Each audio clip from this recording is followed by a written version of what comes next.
فرقہ ہوتا کیا ہے؟ دین، ہم یہ اکثر بات کرتے ہیں کہ دین فرقہ واریت سے منع کرتا ہے، لیکن فرقہ ہے کیا اصل میں؟ فرقہ واریت تو ایک ایٹیچیوڈ ہے، آپ یوں کہہ سکتے ہیں کہ جی ایک منفی رویہ ہے۔ جب آپ ایک چیز میں غلو کرتے ہیں، آپ حد سے بڑھتے ہیں، تو اس وقت وہ فرقہ واریت بنتی ہے کہ جیسے آپ نے امت کو پھاڑ دیا، ٹکڑے ٹکڑے کر دیا، حساسیت بڑھ جاتی ہے، غلو میں چلے جاتے ہیں تو یہ فرقہ واریت بن جاتی ہے۔ اختلاف کا معنی افتراق نہیں ہوتا، اختلاف رائے رکھنا سب کا حق ہے، اور یہ اختلاف رائے ہم اپنی زندگی کے ہر شعبے میں رکھتے ہیں۔ ہمارا پرابلم یہ ہے کہ جب ہم یہ اختلاف کی بات دینی معاملات میں کرتے ہیں، وہاں ایک دم ہم بہت زیادہ، ڈاکٹر صاحب نے بار بار لفظ استعمال کیا، ہماری حساسیت بڑھ جاتی ہے۔ اب کوئی بھی کھڑا ہو جاتا ہے اور کہتا ہے کہ دیکھو ملاؤں نے تو فرقہ واریت کی ہے، ملا تو علماء تو اختلاف کی گنجائش ہی نہیں دیتے۔ جن لوگوں نے فرقہ واریت کے خلاف نعرے بلند کیے اور کہا کہ جی یہ سارے فرقوں میں بٹ گئے اور انہوں نے ایک دوسرے کے اوپر کفر کے فتوے لگائے، تو پاکستان کی ہسٹری میں کم از کم یہ بات یقین سے کی جا سکتی ہے کہ جنہوں نے بھی فرقہ واریت کے خلاف نعرے لگائے، انہوں نے سب سے بڑی فرقہ واریت پیدا کی۔ الحمدللہ والصلاۃ والسلام علی رسول اللہ۔ ہم نہاد اسٹوڈیو کے تحت موجود ہیں اور آج ہمارا گفت و شنید کا دوسرا ایپیسوڈ ہے، اور آج ہمارا ٹاپک جو ہے وہ یوتھ کے مسائل کے اوپر ہے کہ معاشرے کے اندر اکثر لوگ سوالات کرتے ہیں، اور سوالات بھی مختلف نوعیت کے ہوتے ہیں، جیسے کہ فرقہ واریت سے متعلق کہ فرقہ واریت کیا ہوتی ہے، ہمارے اس کے سلوشن کیا ہے، ہم کیا کریں کہ فرقہ واریت، اب اتنے فرق موجود ہیں، اتنے تفرقات ہیں، اب اس میں ہمارے لیے سلوشن کیا ہے۔ تو آج ہمارے پاس جو گیسٹ موجود ہیں وہ شیخ کاشف نسیم دلکشا صاحب اور حافظ محمد زبیر صاحب موجود ہیں۔ ان سے ہم سوالات کریں گے اور انشاءاللہ آپ کے سوالات کے جوابات ان سے پوچھیں گے انشاءاللہ۔ پہلا سوال میرا یہ ہے حافظ محمد زبیر صاحب، کہ سوالات یہ اٹھتے ہیں کہ فرقہ ہوتا کیا ہے؟ دین، ہم یہ اکثر بات کرتے ہیں کہ دین فرقہ واریت سے منع کرتا ہے، لیکن فرقہ ہے کیا اصل میں؟ کیا مسلک کا نام رکھ دینا، کیا کسی مسلک کے نام پر اپنا مسلک بنا دینا، کیا یہ فرقہ واریت ہے یا فرقہ واریت کچھ اور ہے؟ بسم اللہ الرحمن الرحیم۔ دیکھیں، بیسیکلی فرقہ واریت تو ایک ایٹیچیوڈ ہے، آپ یوں کہہ سکتے ہیں کہ جی ایک منفی رویہ ہے، اور یہ کہنا کہ جی آپ کا کوئی مسلک ہے یا آپ نے تعارف کے لیے جو ہے وہ کوئی اپنا مسلکی نام رکھا ہوا ہے، یا آپ کی کوئی جماعت ہے یا جماعت کے ساتھ آپ کی کوئی وابستگی ہے، تو اس کا نام فرقہ واریت رکھ دینا میرے خیال میں یہ زیادتی ہے۔ فرقہ واریت جو ہے نا، وہ بیسیکلی جب آپ ایک چیز میں غلو کرتے ہیں، آپ حد سے بڑھتے ہیں، تو اس وقت وہ فرقہ واریت بنتی ہے۔ مطلب تفرقہ سے ہے نا، کہ جیسے آپ نے امت کو پھاڑ دیا، ٹکڑے ٹکڑے کر دیا، تو یہ تو قرآن نے ہمیں اس سے منع کیا کہ اللہ کی رسی کو جو ہے وہ مضبوطی سے تھام لو اور آپس میں ٹکڑے ٹکڑے مت ہو جاؤ۔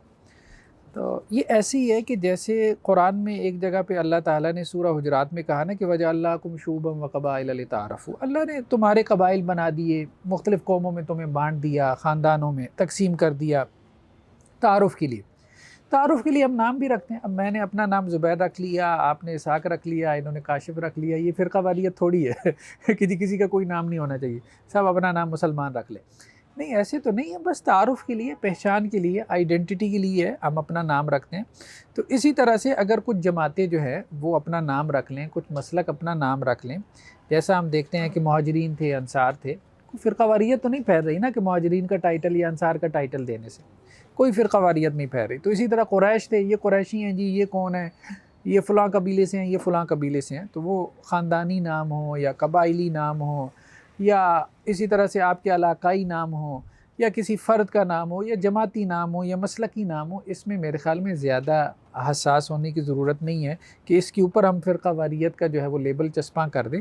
ہاں، یہ بات یہ ہے کہ جب یہ مذہبی حساسیت حد سے زیادہ بڑھتی ہے تو پھر اس سے فرقہ واریت پیدا ہو سکتی ہے۔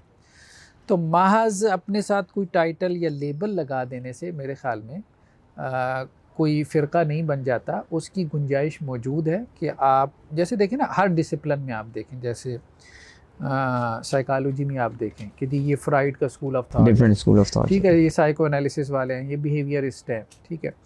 آپ فزکس میں چلے جائیں کہ جی یہ کوانٹم جو ہے وہ فزکس والے ہیں، یہ ریلیٹیوٹی والے ہیں۔ تو ہر ڈسپلن میں آپ کو اسکول آف تھاٹس مل جاتے ہیں، اور وہاں پہ جو بھی ریسرچرز ہیں یا آپ کہہ لیں کہ جی سائنسٹسٹ ہیں، ان کی کوئی نہ کوئی کسی اسکول آف تھاٹ سے افیلیشن ہوتی ہے، اور وہ اپنا تعارف کرواتے بھی ہیں، فلاں مکتب فکر سے ہمارا تعلق ہے۔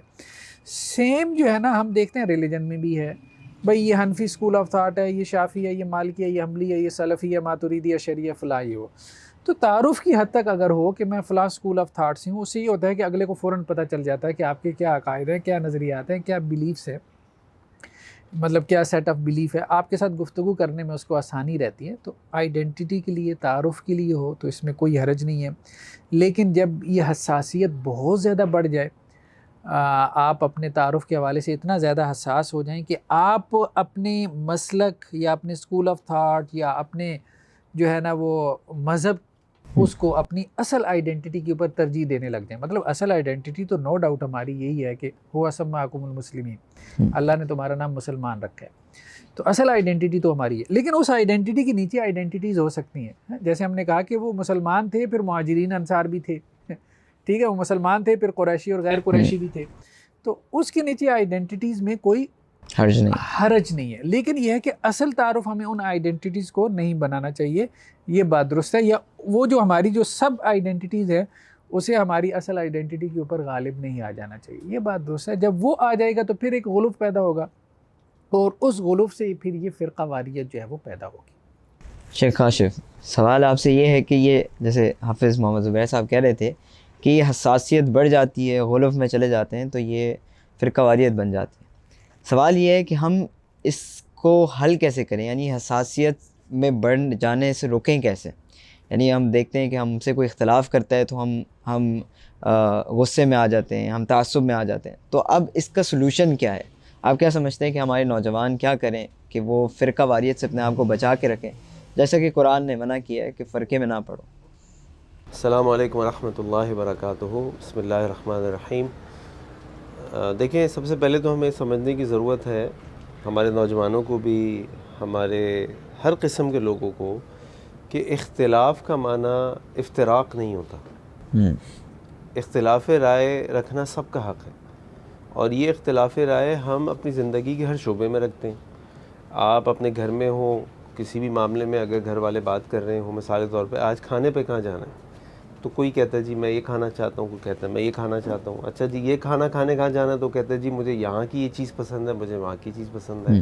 میاں بیوی میں بہت ساری چیزوں میں اختلاف ہوتا ہے۔ اسی طرح اب میں یقین بول رہا ہوں، اختلاف کا معنی افتراق نہیں ہے۔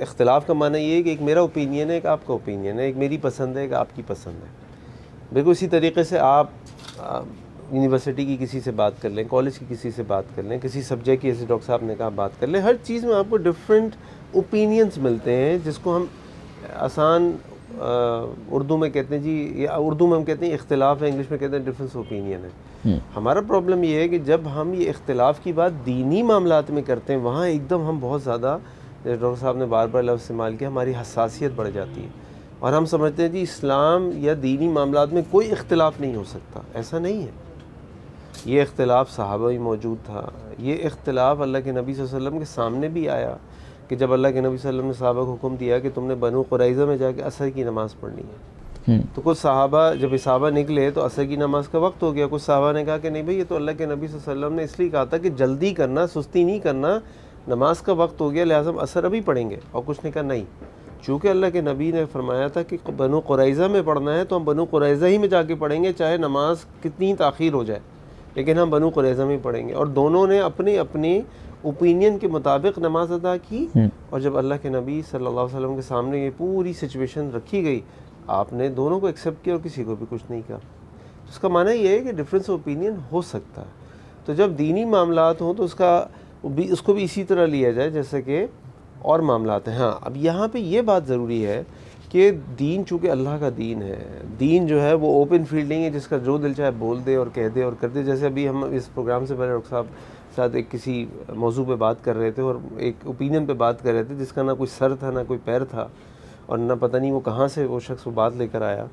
تو دین یقیناً اس کی ایک باؤنڈری لائن ہے، ایک سرکل ہے جس کے اندر آپ نے رہنا ہے، اور جب بھی آپ کسی اوپینین کو فالو کرنے جائیں دین میں، دیکھ لیں کہ بھئی اس کے پیچھے کیا دلائل ہیں، کون سے علماء اس اوپینین کو فالو کرتے ہیں یا اس اوپینین کو پریفر کرتے ہیں۔ اس حد تک آپ اوپینینس کو لے سکتے ہیں. اور جب آپ اس اوپینینس کو یا ڈفرینٹ اوپینینس کو لینے کے لیے تیار ہو جاتے ہیں تو پھر یہ حساسیت آپ کی کم ہو جاتی ہے اور آپ کے اندر ایکسیپٹیبلٹی بڑھ جاتی ہے. ابھی ڈاکٹر صاحب نے یہ بھی کہا کہ جی امام شافعی، حنفی اسکول، حنفی مسلک، شافعی مسلک، حنبلی مسلک، یہ مالکی مسلک، یہ سارے مسالک ہیں. اور آپ دیکھیں ان سارے مسالک کے ائمہ نے، یعنی ان کے جو فاؤنڈرز ہیں، انہوں نے ایک دوسرے سے علم بھی حاصل کیا ہے. لیکن کبھی ہم نہیں سنتے کہ امام شافعی نے امام احمد کے بارے میں کوئی بات کی ہو، یا امام شافعی نے امام مالک کے بارے میں کوئی ایسی بات کی ہو جو آج ہم علماء تو چھوڑ دیجئے عام لوگوں کی زبانوں میں سن لیتے کہ فلاں معاذ اللہ بدعتی ہے، فلاں معاذ اللہ کافر ہے، فلاں معاذ اللہ فاسق ہے، فلاں معاذ اللہ مرتد ہے، معاذ اللہ معاذ اللہ. اور یہ بات بھی عام لوگوں میں آپ دیکھیں گے. ہمارے علماء بھی اللہ کا شکر ہے، ان میں جو تعامل ہے، ایک دوسرے کے لیے برداشت ہے، ایک دوسرے کو سننا اور سمجھنا علمی اعتبار سے، اللہ کا شکر ہے کہ ہمارے جو میجورٹی آف علماء ہیں ان کے اندر بھی یہ چیز موجود ہے. ہمارے نوجوانوں کو یہ ہمیں کیا کرنا چاہیے؟ ہمیں ایسے علماء کے قریب رہنا چاہیے، ان کو سننا چاہیے، ان سے انٹریکٹ کرنا چاہیے، جو ہم دیکھتے ہیں کہ جن کے اندر جو ایکسیپٹیبلٹی جن کے اندر زیادہ ہے، جو لوگوں کی باتوں کو سنتے ہیں. ابھی ہم اس پروگرام سے پہلے ڈاکٹر صاحب سے ایک موضوع پہ بات ہو رہی تھی کہ بھئی ایک ٹیچر کا، ایک عالم کی ذمہ داری یہ ہے کہ اگر وہ اپنے طالب علموں کو کوئی چیز پڑھائے تو جس اوپینین کو وہ پریفر نہیں بھی سمجھتا لیکن وہ اوپینین ایگزسٹ کرتا ہے، اس اوپینین کو بھی بتائے. اس لیے نہیں کہ صرف اس کو ریجیکٹ یا رد کرنا ہے، بلکہ یہ بھی بتائے کہ وہ اوپینین کیوں آیا، اس کے پیچھے کیا دلائل تھے، اور ہم کس وجہ سے اس اوپینین کے مقابلے میں اس اوپینین کو پریفر کرتے. تو ہمیں ایسے معتدل علماء کے قریب رہنا چاہیے. علماء کو بھی اپنے سامعین، آڈینسز کو اس طرح سمجھانا چاہیے کہ ان کے اندر ایکسیپٹیبلٹی ہو اور وہ دوسرے کی بات کو سن سکیں اور سمجھ سکیں. اور اس اختلاف رائے کو بھی ایک فطری عمل سمجھنا چاہیے، نہ یہ کہ اس کو افتراق کے لیول پر لے جانا چاہیے. اچھا، اسی سے اب ایک بات نکلتی ہے کہ اکثر یوٹیوبرز بیٹھ کے نئے نئے ٹرینڈ ہمیں نظر آتے ہیں کہ اب کوئی بھی کھڑا ہو جاتا ہے اور کہتا ہے کہ دیکھو ملاؤں نے تو فرقہ واریت کیا ہے، ملا تو علماء تو اختلاف کی گنجائش ہی نہیں دیتے. جیسے آپ کہہ رہے ہیں کہ اختلاف کی گنجائش ہے دین میں، لیکن وہ کیونکہ ان کو صرف ایک نظریہ دکھاتے ہیں آڈینس کو کہ دیکھو علماء نے تو کوئی اجازت ہی نہیں دی ہے اختلاف کی، اور اگر اختلاف ہے تو آپس میں لڑ جھگڑ کے اور فرقہ واریت انہوں نے پھیلا دیا ہے، تو آؤ ہم دعوت دیتے ہیں، ہماری طرف آؤ، ہم تمہیں صحیح دین کی طرف دعوت دیتے ہیں، ہم تمہیں سمجھاتے ہیں صحیح اسلام کیا ہے، قرآن سنت کیا ہے. تو اس کے بارے میں اب ہم کیا کریں؟ ایک نوجوان جب ان کو دیکھتا ہے تو اس کی بات اس کو سینسیبل لگتی ہے، لگتا تو سینسیبل ہے کہ ہاں یہ بات صحیح کہہ رہے ہیں، کیونکہ ہاں بظاہر تو علماء نظر ایسے ہی آتا ہے کہ وہ لڑ رہے ہیں آپس میں، یا آپس میں ایک دوسرے کے اوپر طعن و تشنیع ہو رہی ہے، یا آپس میں الگ الگ فرقے بنا کے بیٹھ گئے ہیں. تو اب ایک نوجوان یا ایک عام بندہ جب ایسے شخص کو، ایسے یوٹیوبرز کو دیکھتا ہے تو وہ کیا کرے؟ دیکھیے، جو بھی تنقید ہوتی ہے نا ہمارے علماء کو بھی، یا مذہبی طبقات یا مسالک یا جماعتوں کو، یہ بات اچھے سے سمجھ لینی چاہیے کہ آپ پہ جو تنقید ہوتی ہے نا، اگر 100% درست نہیں تو 100% غلط بھی نہیں ہوتی. ٹھیک ہے، تو اس بات کو، اس قاعدے کلیے کو سامنے رکھتے ہوئے یہ سمجھنا ضروری ہے کہ کسی حد تک وہ تنقید ٹھیک بھی ہے کہ ہمارے مسالک میں یہ فرقہ واریت آ گئی یا یہ تعصب آ گیا. آپ یوں کہہ سکتے ہیں کہ جی مطلب ہر مسلک والے کہیں گے کہ جی ایک محدود طبقے میں، ٹھیک ہے وہ جس طرح سے اس کو ڈیفائن کریں، لیکن کسی بھی مسلک کے لوگ یہ انکار نہیں کریں گے کہ جی فرقہ واریت نہیں ہے، اس کا کوئی انکار نہیں کرے گا. زیادہ سے زیادہ یہ کہیں گے ہمارے محدود طبقے میں ہے یا ہمارے بعض علماء میں ہے، اوورال نہیں ہے. ٹھیک ہے، تو یہ ایک المیہ ہے کہ فرقہ واریت ہے اور مسالک میں وہ آئی، اور ایک خاص دور تھا مناظروں کا، اب خیر وہ چلا گیا، بہت پیچھے چلا گیا. لیکن ایک اور بات اہم ہے کہ جن لوگوں نے فرقہ واریت کے خلاف نعرے بلند کیے اور کہا کہ جی یہ سارے فرقوں میں بٹ گئے، اور انہوں نے ایک دوسرے کے اوپر کفر کے فتوے لگائے، بریلوی، دیوبندی، اہل حدیث، اہل تشیع سب جو ہیں، تو ہم تمہیں کتاب و سنت کی دعوت دے رہے ہیں. تو پاکستان کی ہسٹری میں کم از کم یہ بات یقین سے کی جا سکتی ہے کہ جنہوں نے بھی فرقہ واریت کے خلاف نعرے لگائے، انہوں نے سب سے بڑی فرقہ واریت پیدا کی. اب آپ اس کو لے لیں، مطلب مسعود احمد BSc جو انہوں نے جماعت المسلمین رجسٹر تیار کی، تو کس طرح سے بریلوی دیوبندی اہل حدیث سب کو اڑا کے رکھ دیا. پھر ڈاکٹر مسعود عثمانی صاحب جو ہیں ان کو آپ دیکھ لیں, ان کا لٹریچر اٹھا کے پڑھ لیں, تو وہ بھی اسی بنیاد پہ تھی کہ یہ سارے فرقے ہیں اور ہم مسلمان ہیں, اور انہوں نے کس طرح سے لوگوں کے اوپر فتوے لگائے. اور وہاں سے آپ چل اب آپ دیکھیں کہ ہمارے ہاں جو لوگ ہیں, اب جیسے انجینئر محمد علی مرزا ہیں, ان کو آپ دیکھ لیں, مطلب وہ فرقوں کے اوپر جو ہے وہ بول رہے ہیں اور ملاؤں کے خلاف کہ جی یہ سارے آپس میں لڑا بڑھا رہے تھے, ہم تمہیں کتاب و سنت کی تعلیم دے رہے ہیں. لیکن جو انہوں نے فالوئنگ پیدا کی ہے انجینئر محمد علی مرزا نے, وہ نیچے آ کے جو کمنٹس کر رہے ہوتے ہیں اور جو گالم گلوچ کر رہے ہوتے ہیں, تو وہ کسی پولیٹیکل پارٹی کی گالم گلوچ سے کم نہیں. اور کہنے کا مقصد یہ, اسی طرح آپ غامدی صاحب کو دیکھ لیں, ان کے فالورز میں آپ کو ایک طبقہ مل جائے گا, اگرچہ ٹھیک ہے سارے ان کے فالورز ایسے نہیں ہیں. انجینئر محمد علی مرزا کی میجورٹی فالورز ایسی ہیں کہ وہ آپ کو اسی طرح سے گالم گلوچ اور فتوے مطلب ناسبی تک, تو یہ تو مرزا صاحب خود فتوے لگا رہے ہوتے ہیں, ہر دوسرے اہل سنت کے عالم دین کو ناسبی کہہ دینا اور یہ اور وہ. تو اب ظاہری بات ہے کہ وہ جب رافضی کہتے ہیں تو آپ کہتے ہیں جی فتوے لگاتے ہیں, وہی کام تو آپ سارے خود کر رہے ہیں. تو کہنے کا مقصد یہ ہے کہ جن لوگوں نے, ایک بات تو یہ ہے کہ فرقہ واریت کے خلاف کام کیا, سب سے زیادہ فتوے انہوں نے لگائے اور سب سے زیادہ فرقہ واریت انہوں نے پیدا کی. ہم نے کہا نا فرقہ واریت کو ڈیفائن کریں, وہ کیا ہے؟ وہ ایک ایگریسو ایٹیچیوڈ ہے.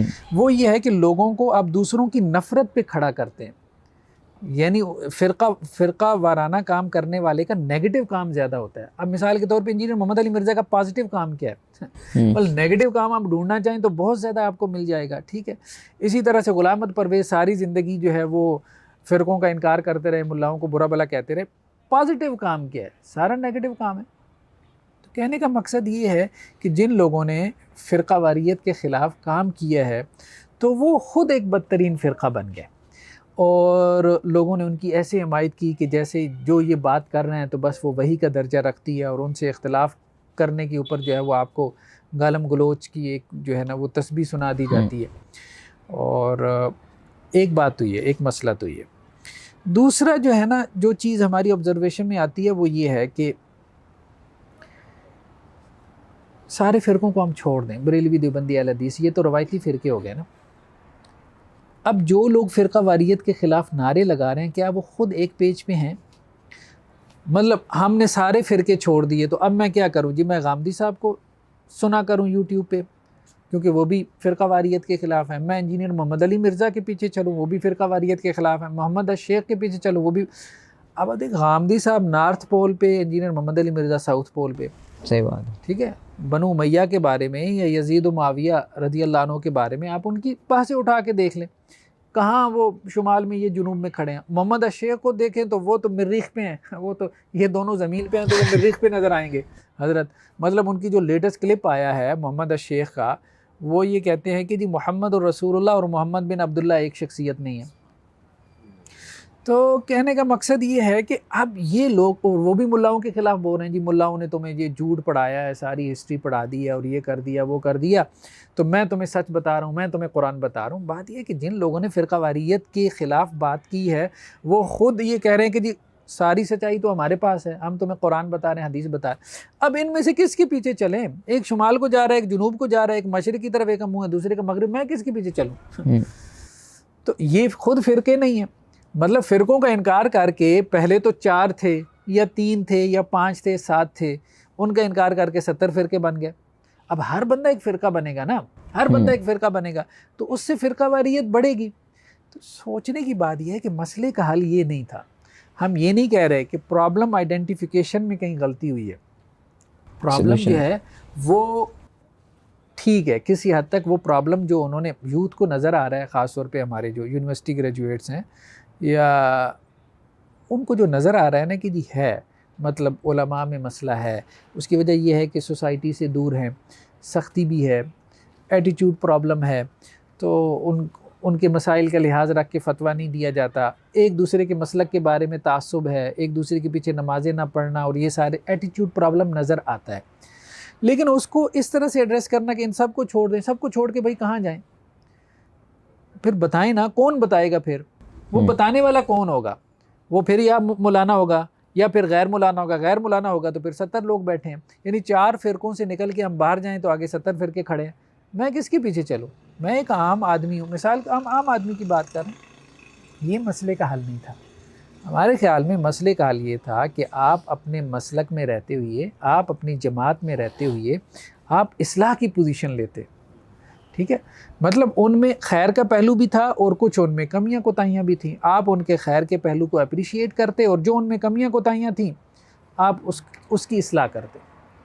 تو پھر آپ اندر رہتی ہوئی جو اصلاح کر سکتے تھے وہ آپ باہر رہ کے سب کے اوپر کرٹیسائز کر کے آپ نہیں کر سکتے. جب آپ سب کو کرٹیسائز کریں گے آپ خود ایک فرقہ بن جائیں گے، کیونکہ نیگیٹیوٹی کے اوپر آپ کھڑے ہیں نا، دوسروں کے خلاف بغض اور نفرت پہ آپ نے لوگوں کو جمع کر دیا نا، تو پھر آپ ایک فرقہ بن گئے. فرقہ کہتی اس کو ہے کہ دوسروں کی نفرت پہ جمع ہو جانا، یہ فرقے کی سادہ سی تعریف ہے، اور یہی کام آپ نے کرنا.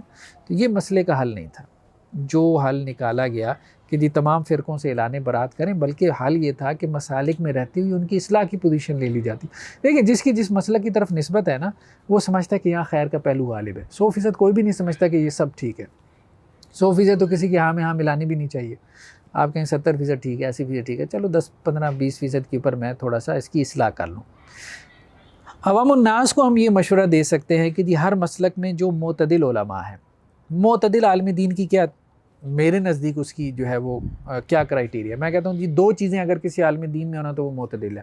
ایک یہ کہ کبھی کبھار اپنے مسلک پہ بھی تنقید کر لیتا ہو، ٹھیک ہے، کیونکہ اس کا مسلک کوئی صحابہ کی جماعت نہیں ہے، کوئی نبیوں کی جماعت نہیں ہے، ٹھیک. دوسری بات یہ ہے کہ دوسرے مسلک کی بھی کبھی کبھار تعریف کر لیتا ہو، یہ معتدل عالم دین، کیونکہ دوسرا مسلک بھی 100% شر پہ نہیں کھڑا، کوئی شیطان ابلیس کی جماعت نہیں، اس میں بھی کوئی خیر ہے. صحیح بات. تو یہ اگر کام ہونا دو تو انشاءاللہ سے وہ معتدل عالم دین ہے. اور ایسے علماء ہر مسلک میں آپ کو تلاش کرنے چاہیے، یعنی جس مسلک کے ساتھ آپ کی وابستگی ہے. جیسے آپ بریلوی مسلک میں ہیں تو آپ دیکھیں مفتی منیب الرحمان صاحب ہیں، اس سے پہلے پروفیسر غلام رسول سعیدی صاحب تھے رحمہ اللہ، ان سے پہلے آپ دیکھ لیں تو وہ پیر کرم شاہ صاحب سے رحمہ اللہ. تو اچھے معتدل علماء میں تھے بریلوی مسلک کے اعتبار سے. ظاہر بات ہے ان کا عقیدہ تو میرے جیسا نہیں نہ ہو جائے گا 100% اگر میں اہل حدیث سلفی ہوں. اسی طرح دیوبندیوں میں آپ چلے جائیں تو آپ مولانا تقی عثمانی صاحب ہیں اور مولانا طارق جمیل صاحب ہیں، مفتی طارق مسعود صاحب کو آپ دیکھیں تو اہل حدیث حضرات ان سے جمعے پڑھوا رہے ہیں. تو کہنے کا مقصد یہ ہے کہ کوئی چیز ہے نا. تو اسی طرح سے اہل حدیث علماء میں بھی آپ کو معتدل علماء مل جائیں گے. تو جہاں آپ جس مسلک میں ہیں نا تو آپ معتدل علماء کے ساتھ جڑ جائیں. پیر نصیر الدین صاحب کو دیکھیں، ایک گدی نشین ہو کے توحید پہ بعض اوقات ایسی گفتگو کر جاتے ہیں کہ اہل حدیث اس کو شیئر کر رہے ہوتے ہیں سوشل میڈیا پہ. تو یہ اچھی چیز ہے. ایسے لوگوں کے ساتھ جڑنا چاہیے کہ جو دوسرے مسلک کے بارے میں بھی حق کی بات کر جاتے ہیں اور اپنے مسلک کی بھی اصلاح کرتے رہتے ہیں. ایسے علماء کو فالو کرنا یہ مسئلے کا حل ہے. یہ نہیں کہ سب سے نکل کے ایک جو ہے نا مطلب 4 دکانیں بند کروا کے ایک 5ویں دکان کھول لیں. ٹھیک، تو اسی اب دونوں سے سوال ہے، آخری سوال ہے کہ اب کیونکہ اب یوٹیوب کا دور ہے، ہر بندہ جو ہے یوٹیوب پہ بیٹھا ہے، اس کو آسانی ہے کہ وہ جا جس عالم کو سننا چاہے عالم کو سن لے. تو اب آخری سوال یہ ہے کہ اب ایک عام بندہ، ایک شخص اگر سرچ کرنا چاہے کہ وہ کسی کو سنے، تو وہ اس کا کیا کرائٹیریا ہوگا کہ وہ کس کو سنے؟ مطلب اس شخص کے اندر کیا کیا خصوصیات ہونی چاہیے کہ وہ اس بندے کو سنے، تو وہ یہ بندہ جو ہے نا وہ صحیح منہج پہ صحیح طریقے پر ہے، اور یہ بندہ جو ہے وہ خود اپنی دکان چمکانے کے چکر میں، جیسے آپ نے کہا. ڈاکٹر صاحب نے ابھی آپ کے سوال کو تفصیلی جواب دیا. اس میں میری طرف سے چھوٹی سی ایک بات یہ ہے کہ جس چیز کے اوپر ہم فوکس کرتے ہیں نا وہ ہمیں زیادہ نظر آنے لگتی ہے. جب آپ اسلام کو پہ فوکس کرتے ہیں، آپ کو بار بار دکھایا جاتا ہے کہ اسلام کے اندر اتنی فرقہ واریت ہے یا اسلامی جماعتیں یا اسلامی علماء یا یہ، تو آپ کو لگتا ہے سب کچھ یہی ہے. ورنہ اگر آپ اپنے ملک کے اندر انالیسس کریں تو جتنے بلڈی ڈفرینسز یا جتنا خون سیاسی جماعتوں کے اختلاف کی وجہ سے بہا ہے وہ دینی جماعتوں کی وجہ سے نہیں بہا. جتنا خون لسانی اختلافات کی وجہ سے ملک میں بہا ہے وہ اسلامی جماعتوں کی وجہ یا اسلامی اختلاف کی وجہ سے نہیں بہا. اور یہی آپ دنیا بھر کی تاریخ میں بھی دیکھ لیں، دنیا کے ممالک میں بھی دیکھ لیں. تو وہ تو صرف یہ ہے کہ شیطان بھی چاہتا ہے کہ ہماری دلوں سے اسلام یا ہمارے دین کی اہمیت کم ہو، اور جو شیطان کے ایجنڈے پہ چلنے والے ہیں وہ بھی چاہتے ہیں کہ بار بار لوگوں کو وہ چیز دکھائی جائے. اگر آپ تھوڑی دیر کے لیے اسلامی اور عالم اسلام یا علماء اسلام پر بھی فوکس کر لیں تو ایک لسٹ بنا لیں، اور لسٹ بنا کے دیکھیں کہ اگر آپ ہر مسلک کے 25 علماء اٹھائیں جو جید بڑے علماء ہیں، تو ان میں سے کتنے علماء آپ کو ایسے ملیں گے جو سامنے والے کو کافر مرتد بدعتی قرار دے رہے ہوں گے، اور کتنے ہوں گے جن کا اس سے کوئی سروکاری نہیں ہوگا کہ فلاں مسلک کیا کر رہا ہے، وہ اپنے مسلک کے لوگوں کو اپنے مسائل بیان کر رہے ہوں گے اور اسی پہ موٹیویٹ کر رہے ہوں گے اور لے کے چل رہے ہوں گے۔ بلکہ اکثر اوقات ہمیں نظر آتے ہیں کہ وہ آپس میں بیٹھتے ہیں، ڈسکشنز ہوتے ہیں، کتنے فورمز پہ ان کو اسلام کا جب دفاع کرنا ہوتا ہے تو وہ ساتھ بیٹھ کے دفاع کرتے ہیں۔ بالکل لحاظ ضرور اس بات پہ کہ اب ہم اپنے فوکس کو بھی صحیح کریں، کہ جو کچھ ہمیں میڈیا میں دکھایا جا رہا ہے ایک پرپس اور ایجنڈے کے تحت، صرف اس پہ ہی اپنی توجہ نہ مرکوز رکھیں۔ جب کسی بھی چیز کو دیکھیں تو بڑے ہولسٹکلی دیکھیں، اس کے چاروں اطراف سے اس کا جائزہ لینے کی کوشش کریں، اور پھر اس کے نتیجے پہ پہنچیں کہ بھئی اگر آپ نے علماء اسلام یا علماء پاکستان کی طرف بھی دیکھنا تو ذرا ان کی لسٹ تو بنائیں اور دیکھیں تو صحیح کہ ہر مسلک کے کتنے علماء، جو بڑے علماء جن کو آپ گنیں گے 10 یا 20، کتنے علماء ان چیزوں کے اندر انوالو ہیں کہ فلاں مسلک کافر، فلاں مسلک یہ، فلاں مسلک یہ۔ آپ کو شاید 10% بھی یا 15% سے زیادہ ایسے لوگ نہیں ملیں گے، وہ بھی مشکل سے ملیں گے۔ تو اپنے فوکس کو بھی اور اپنی انالیٹیکل سکلز کو بھی ہم بہتر بنانے کی ضرورت ہے۔ آج کی نشست ہم برخاست کرتے ہیں۔ جزاکم اللہ خیر، والسلام علیکم ورحمۃ اللہ وبرکاتہ۔